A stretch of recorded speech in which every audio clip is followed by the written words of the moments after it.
here behind us is a peach orchard. And as you can see, cute little, and what we're dealing with right over here is a Segway tour. So you can see, they're coming. Yeah. Oh. Isn't that neat? I'd love to do that, actually. That would be so cool. I don't know if it'd be cool, it'd be kind of neat to do, you know? Yeah. Now you gotta get the Segways. You gotta make sure you gotta get the Segways, alright.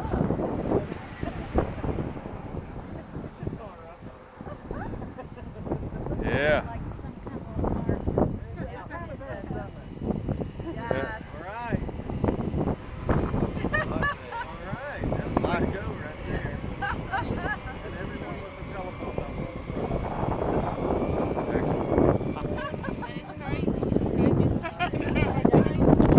Paul Barton Mall Cop?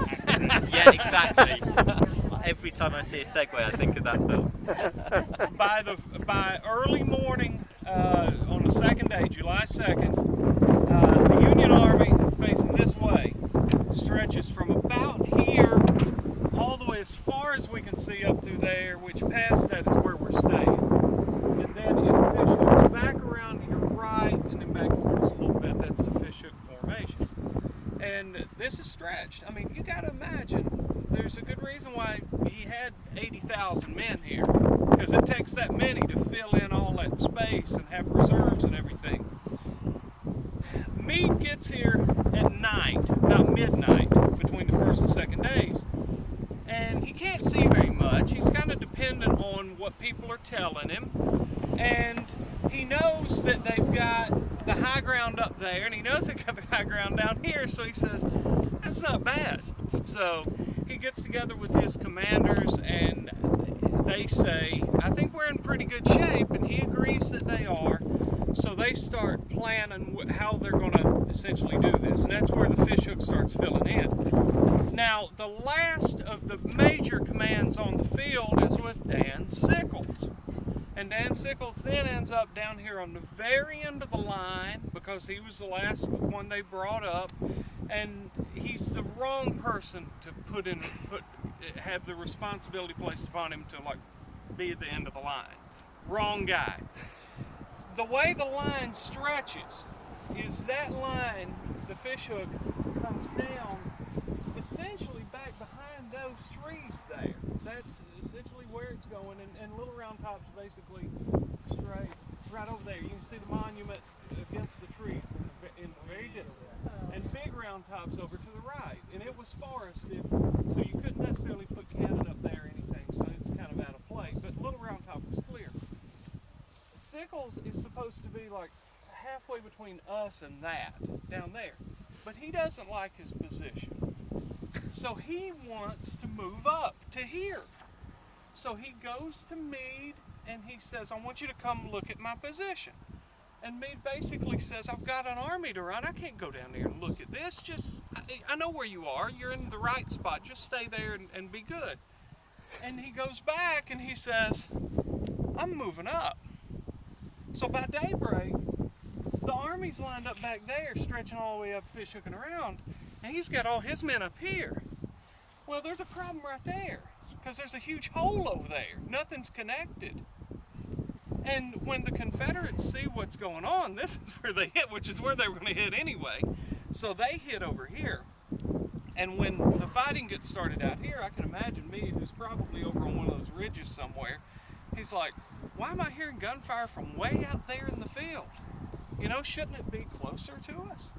Well, after he figured out Sickles had moved his entire division up here and started fighting the second day, a third of a mile away from the rest of the army.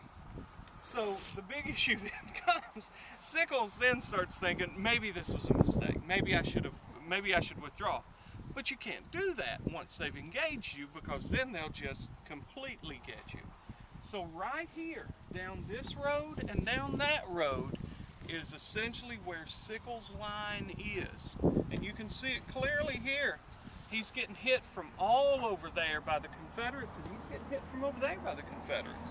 And all he can do is try to hold that right there, the corner where we're standing right here. So he's as stuck as anybody can be. He's got to depend on all these folks coming up to help him. Well, they're certainly not going to get here in time to save him here, he's going to have to meet them halfway, which is then going to throw everything else they're trying to do off. And you can see here, like I always say, that is bad. When you have little fragments on your map, that means people are just running and flying everywhere. And it was a complete rout. Sickles' men are essentially run back as far as they can go. Yeah. And Sickles ends up losing a leg out in here. And one of the good stories I like to tell about Sickles, well, we know, somebody mentioned it yesterday, Sickles ends up, or actually before the war, I think, kills Francis Scott Key's son. He kills him. Francis Scott Key's son was carrying on with Sickles' wife. He'd come home, he called them together, he killed Francis Scott Key's son. He was the first person in American history to successfully use the temporary insanity defense. He was acquitted for it. After Sickles lost his leg, his leg is actually in the medical museum at, I think, Bethesda, the hospital there. And he used to go up on the anniversary of him losing his leg, and they'd take a bottle of booze, and he'd take all of his friends, and they'd go visit his leg for the day. You know, do that. And then the other Sickles one, and we were talking about this last night, at some point his men got together and they formed this organization, and they were going to throw all this money in to build a monument to Dan Sickles. And they got like $15,000, a lot of money in 1870 or 1880, whatever. And they start taking a look, and all the money's gone. Well, Dan had walked off with the money. I mean, you know, that's just the kind of guy he was. He was one of those people who was never going to do what he was supposed to do. I mean, you couldn't have done anything to make him behave like he should behave. And this is a good example of it. He thought he knew better. He was he was a very well-respected politician, and he had been involved in politics for years, and everybody knew him and everybody owed him. And that's part of the reason why he was out here, because he really did expect, and the Union Army up to this point did kind of operate this way, that if a guy like Dan Sickles decides he needs to be here, you better bring the rest of the army up and support him. But Meade wasn't going to do it. And Meade understood that if there was one guy who could make political problems for him, it was Dan Sickles. But if there was one guy who was going to contribute very little to the war in general, it was also Dan Sickles. So, you know, if you got to lose one, Dan's not a bad one to lose. As a matter of fact, it's called addition by subtraction. Sometimes you actually come out ahead by losing him. So this is what you've got. I mean, it's a terrible fight here in the midst of all of this. Robert E. Lee's over there. He's starting the second day, and his plan is we're going to hit him up at that end, and we're going to hit him up at this end, and we're going to see what happens here. We might have a breakthrough. But what's going to happen is we're going to hit them on both ends. That means they're going to reinforce each end, and they're going to open up in the middle, and then we're going to hit them right in the middle. That was the whole idea of Pickett's charge on day 3. And then we're going to split the army. They're going to go running in all kinds of different directions. And this battle's going to be over, and we're going to be standing here in the middle of the field in Gettysburg, Pennsylvania, and newspapers are going to publicize it, and England will really consider joining the cause. So this is all kind of a big part of the grand strategy of the war. And this is where day 2 essentially starts, right in here. You've got that going on up there. Culp's Hill's not as much fun. Jennifer may do some stuff with it, but it's not as much fun because you can't necessarily see like you can see down here. And then you've got this happening here.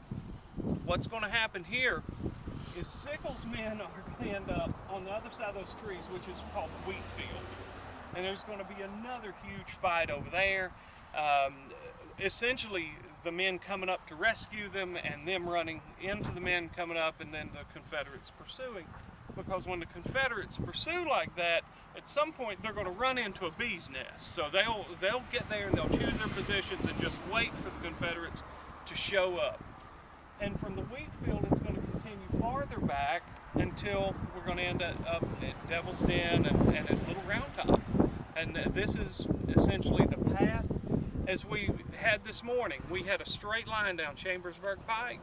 Well, this morning we have a straight line right over there. I mean, that's how it goes. And you think about it, you know, I know I went back to the room and I sat down and I was like, man, I'm tired. Well, you know, these Confederates started out there as far as you can see.